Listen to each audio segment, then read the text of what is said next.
Capítulo 9. Intervenção dos espíritos no mundo corpóreo. Convulsionários. Pergunta número 481. Há um papel representado pelos espíritos nos fenômenos produzidos nos indivíduos designados sob o nome de convulsionários? Sim, e muito grande, assim como o magnetismo que é a fonte desses fenômenos. O charlatanismo, porém, os tem geralmente explorado e exagerado os seus efeitos, lançando-os ao ridículo. 481. A. De que natureza são os espíritos que, em geral, concorrem para a ocorrência desses fenômenos? Espíritos pouco elevados acreditam que os espíritos superiores perderiam tempo com essas coisas? Pergunta 482. Como o estado anormal dos convulsionários e dos nervosos pode propagar-se subitamente a toda uma população? Por afinidade e sintonia. As disposições morais se interligam mais facilmente em certos casos. Os efeitos magnéticos não são desconhecidos a ponto de não se compreender esse fato e a participação que nele tem certos espíritos, por empatia pelos que os provocam.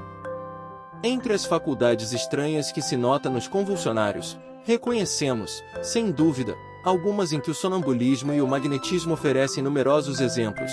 Tais são, entre outras, a insensibilidade física, a leitura do pensamento, a transmissão de dores por sintonia, etc. Não se pode, portanto, duvidar que esses indivíduos em crise estejam em uma espécie de estado sonambúlico desperto, provocado pela influência que exercem mutuamente. São simultaneamente magnetizadores e magnetizados, sem o saber. 483. Qual é a causa da insensibilidade física que se verifica, seja em certos convulsionários, seja em outros indivíduos submetidos às torturas mais atrozes? Em alguns, é um efeito puramente magnético, que age sobre o sistema nervoso da mesma maneira que certas substâncias químicas.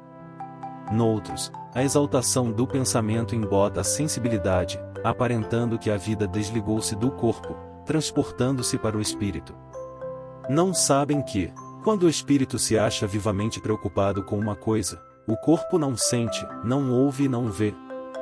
A exaltação fanática e o entusiasmo oferecem, muitas vezes, nos casos de suplícios, o exemplo de uma calma e de um sangue frio que não poderiam vencer uma dor aguda, se não se admitisse que a sensibilidade foi neutralizada por uma espécie de efeito anestésico.